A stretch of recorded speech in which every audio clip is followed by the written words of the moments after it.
Common types of media for real estate. As you know, the sky's the limit with real estate media, right? We can do photos, videos, 3D tours, floor plans, virtual staging, regular staging, which we don't offer at Stainless Real Estate Photography, but it is a great part of your marketing plan. 3D floor plans, and really the sky's the limit. We can really go in and do anything to help you market this property. But I just wanted to kind of set an overview of these different types of media, how they could help you, and really what the niche target market is for these types of media. The first step is photos. Photos are so important because they're the first impression of any potential buyer. When they look up a house online, that's the first thing they're gonna see, and that's gonna decide whether they wanna go view this house for a showing or not. So I always say, get the house clean, get it ready, get the professional photos done, and then if you have money left in the marketing budget, we can start to look at other types of media. Another very, very important and widely used piece of media is a 3D tour. A 3D tour, commonly referred to as Matterport tours. It's kind of like tissues and Kleenex. They were the first real big company on the market. So if you hear Matterport, think a 3D tour. It is a immersive experience where you can look around, you can rotate, you can travel through rooms, and practically see the whole home without even leaving your computer. So it's a pretty cool technology. We use a big camera on a stick. It takes a 360 picture, and then we stitch those pictures together. These became really, really important during COVID when nobody wanted to leave their house, right? You could go completely tour a house, have a completely virtual showing, go home and write an offer. And these are really important for out-of-town buyers. So, executives, sports players, even people who are just moving across the country or moving to another town where they don't have the time to go and see 50 homes or take a month and view all these houses. They just rely on 3D tours a lot of times to be able to get the info they need to either write a purchase agreement with the contingency just in case something isn't what they saw on the tour, or move forward in a different way. So 3D tour is a really good thing to have in your repertoire as a listing agent. Floor plans kind of go along with the 3D tours, which is a top-down view. You've probably seen it for apartments, commercial spaces, that sort of thing, where it's practically a dollhouse or top-down view, shows every room. A lot of times it'll show the dimensions of every room as well. So you can see how big the bedrooms are, how large the kitchen is, what's the layout of the kitchen, where are the closets located.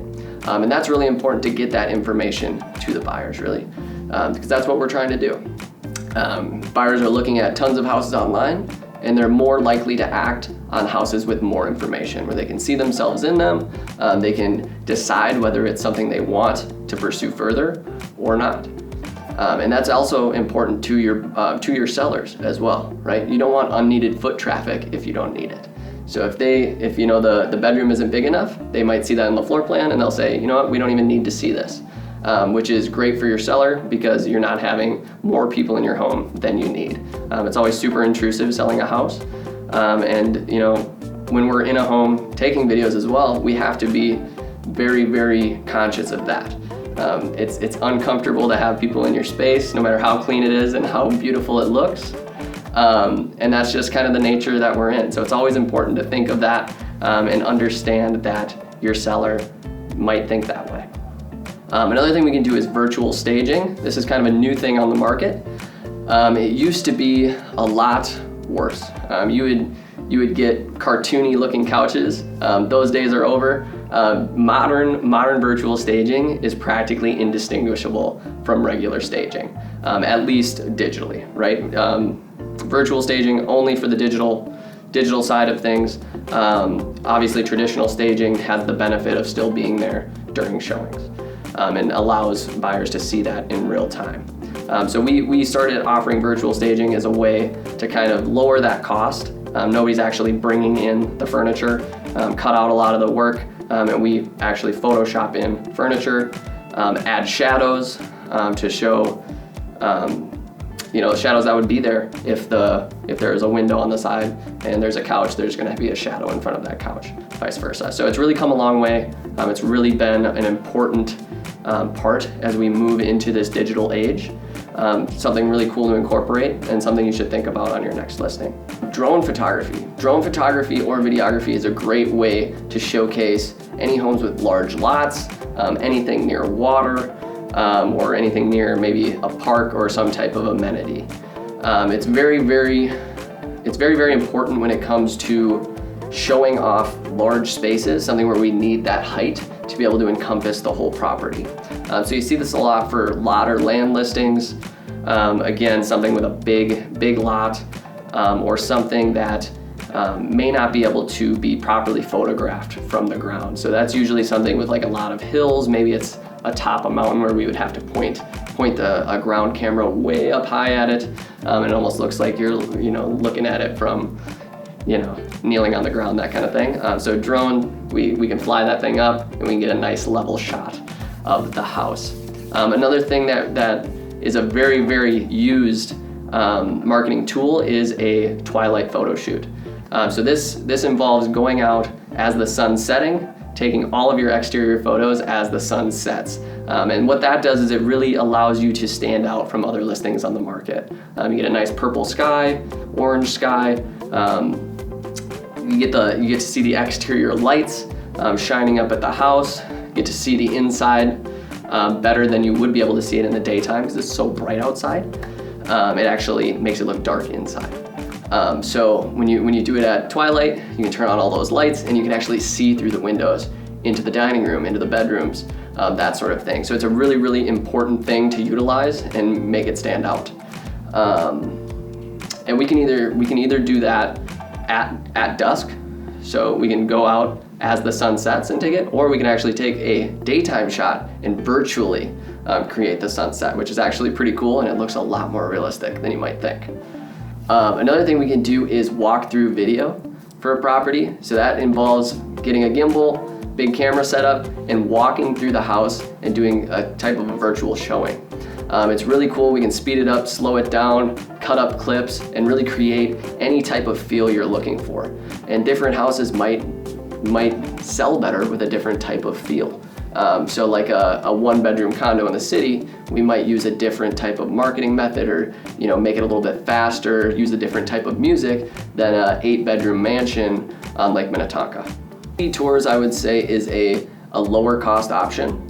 And really the reason for that is it's less work to create. We do our little 3D pictures that get stitched together by a software, where a video is a very intensive process.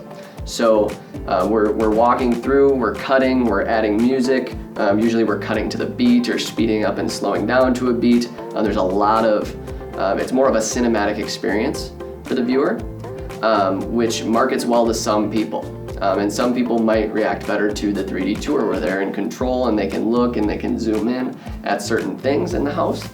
So it really depends on what you're trying to do. As a marketer, I would say the more the merrier, right? So you're just gonna pick up another sector of the market that might respond well to that media. Videos, what we offer, and I can't speak for everybody on the market, we have spent a lot of time devoting video resources towards reels. As you know, vertical video, people are doing more and more things on their phone than they ever have.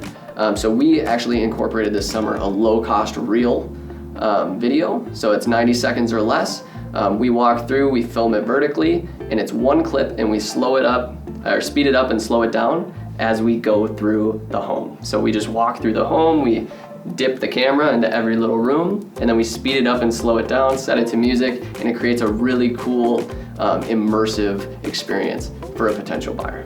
So that is all of the most popular marketing options for your listing. These can be added, subtracted, you could kind of do whatever you like for each listing, and each marketing option might have different people who might respond well to each individual option. So it's really up to you. Each individual listing should have its own marketing plan, its own marketing budget, and you can always talk to your marketing partner and figure out what might work best for that property depending on your budget. Again, I'm Dan Sherman with Stainless Real Estate Photography. Thank you for watching this video. If you have any questions, feel free to reach out to me directly at 651-325-7647 or online at stainlessmn.com.